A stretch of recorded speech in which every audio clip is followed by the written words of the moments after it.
그리고 이제 스님들께서 그 자동차 있죠? 자동차를 이제 가지고 다니시는 이유들은 여러 가지 이유가 있습니다.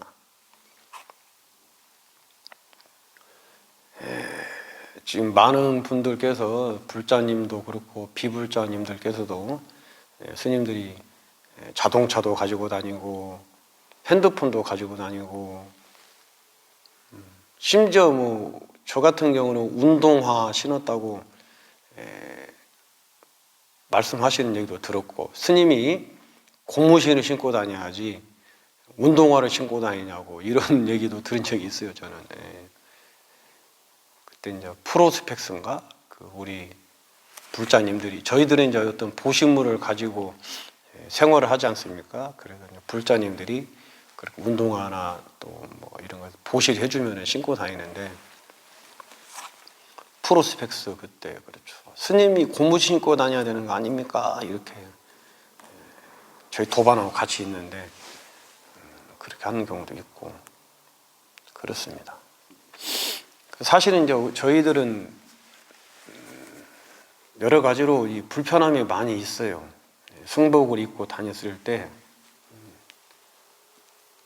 저 부산역에서는 한 3, 4년 전에 부산역에서는 또 그 부산역 입구에 들어가서 엘리베이터 타고, 에스컬레이터 타고 이제 2층, 3층으로 가서 뭡니까 표도 끊고 기차도 타는데, 그 입구에서 이 뭡니까 전도하시는 분들, 타종교 전도하시는 분이 이제 저희들한테 뭐 중놈들 해서 욕을 하고, 중놈들이 그때 도반선에서 서희가 같이 갔는데, 중놈들이 마구니 같은 중놈들이, 사탄들이 하나님 안 믿으면 지옥 간다 이놈들아 막 욕을 하고, 그래도 시비가 붙고 그런 불편함이 있습니다.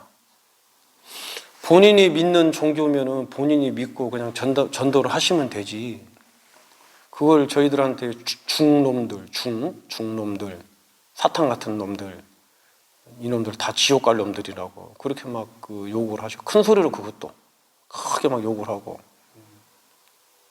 그런 불편함들이 있어요.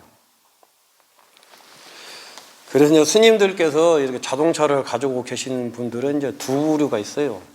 한 분들은 소임 때문에, 소임, 예를 들면 주지 스님이라든가 원주 스님, 총무 스님, 기타, 뭐 내가 소임, 사중에 이제 사중리를 보다 보면 소임을 살게 되잖아요. 소임을 살게 되면은 아무래도 이동도 해야 되고, 또 찾아오시는 분들 접객도 해야 되고, 또 이동하는데 좀 편리성도 있어야 되고, 그런 의미로 이제 소임을 사신 분들께서는 자동차를 또 공용으로, 소임용으로, 공용으로 가지고 계시고, 그리고 이제 연세가 많이 드셔서 큰 스님들 연세가 많이 드시고 또 여기저기 법무를 많이 하러 다니시는 스님들께서도 이동수단으로 자동차를 또 구입을 해서 이동수단으로 법문을 위한 자동차를 또 가지고 계신 분이 계십니다. 그 외에 소임자도 아니고 큰 스님들처럼 법문하러 다니지도 않으시는데 자동차를 가지고 계신 분들도 계세요. 그 외에. 그런 스님들께서는 아까 말씀드린 대로 그 시비거리에서 일단은 피해야 될 것 같고, 시비거리, 대중교통을 이용하다 보면은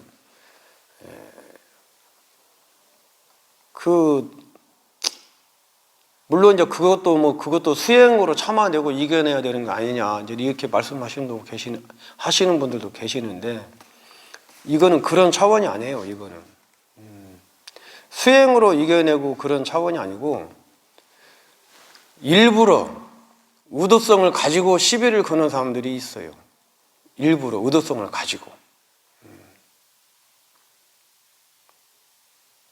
그런 경우는 피하는 게 낫겠죠. 그런 경우에는 피하지만도 또 쉽게 또 물러나지 않는 분들도 계세요. 그런 불편함이 있고, 가장 큰 불편함은 무엇이냐? 무엇 때문에 스님들께서 이 자동차를 갖고 계시느냐? 더군다나 이제 큰 차들, 뭔가 봉고차라든가 아니면 뭐 승용차 조그마한 거 말고 중형차 이런 것들, 비싼 거 말고, 특히 이제 우리는 이제 스님들은 봉고차를 많이 갖고 계시죠. 왜 갖고 계시느냐? 봉고차를. 대부분의 스님들은 거처가 없어요. 거처가. 정해진 거처가 불분명해요. 대부분의 스님들은. 그러니까 조그마한 방 한 칸도 없는 거죠. 내가 나의 물건들, 소지품들을 갖다 놓고 지낼 수 있는, 뭐 장기적으로 나에게 주어진, 소임을 살지 않는 이상은 나에게 주어진 내 방이라는 게 없어요. 조그마한 방 하나도.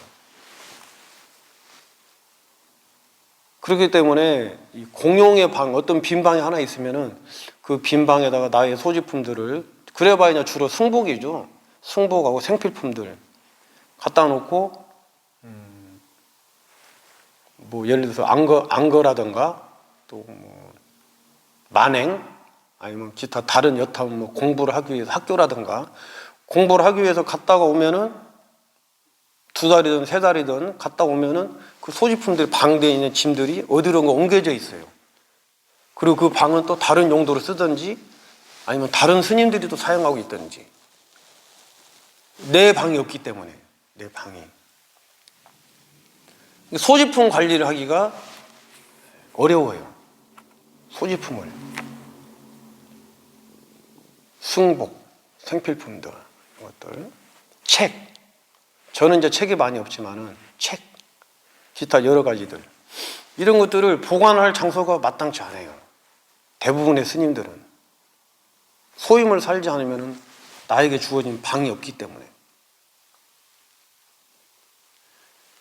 그런 이유로 이제 스님들이 차를 구입을 해서 그 차 안에다가 나의 물건들을 싣고 다닙니다. 그 차 안에다가. 그리고 또 그 차가 숙소 개념도 해요. 방이면서, 그러니까 숙박업소 개념을 가지고 있어. 그 차가 또. 차가. 이제 뭡니까, 외부로 일을 보러 갈 경우가 있고, 외부에 어떤 행사가 있고, 또 만행을 다니고, 이럴 경우에 숙박업소에서 잠을 자기에는 부담스럽고, 장소도 부담스럽고, 금액도 부담스럽고, 숙박업소 금액이 비싸잖아요. 부담스럽고. 그렇다고 해서 대중목욕탕, 찜질방이나 이런 데 가기에는 또 뭔가 좀 어수선하고, 휴식을 취할 수가 없고, 그렇기 때문에 봉고차 같은 걸 사서, 조금 소형차 말고 중형차를 사서 그 안에서 이제 외출을 했을 때는 그 안에서 잠을 잡니다. 그 차 안에서. 그런 용도로 스님들께서 차를 구입을 해서 사용을 하고 있습니다. 뭐 스님들께서 돈이 많아서 아니면 여유가 있어서 그런 차를 구입해서 생활하시는 게 아니에요. 불가피하게 어쩔 수 없이 차량을 구입을 해서, 그것도 중고차를, 대부분 중고차를 사요. 중고차. 아니면 선배 스님들이 쓰던 거를 이제 싸게 물려받고 선배 스님들은 또 차를 교체를 하고, 그렇게들 차를 운영하는 것들이지, 스님들이 스님들 차 보십시오. 다 오래된 차, 낡은 차들이에요. 소임자 스님들 말고. 그래서 너무 스님들이 그 차 가지고 다니는 것에 대해서 너무 왜곡된 시각으로, 또 잘못된 시선으로 바라보지 않았으면 좋겠습니다. 꼭 필요하기 때문에. 스님들이 무엇 때문에 차를 사치용으로 가지고 있겠습니까? 또 스님들이 차를 가지고 무엇을 하겠습니까? 다 방 개념이에요. 방. 조그마한 방. 소지품 갖다 놓고 거기서 또 외출했을 때는 숙박업소 못 가고 또 대중목욕탕 못 가니까 찜질방 같은 데를 못 가니까 그 안에 잠자고, 그리고 이동수단 대중교통을 이용했을 때는 생각 외로 많은 저희들이 고초를 겪습니다. 그리고 의도를 가지고 일부러 어떤 시비를 걸어오기 때문에 그런 것들로부터 피하노라는 하는 그런 의도도 있습니다. 그래서 차를 구입해서 갖고 다니는 것이니까 너무 너그럽게 좀 이해를 해주시고 그랬으면 좋을 것 같습니다. 오늘은 스님들께서 왜 차량을 갖고 계신가에 대해서 뭐 생각나는 대로 잠깐 말씀을 드렸습니다. 근념하셨습니다.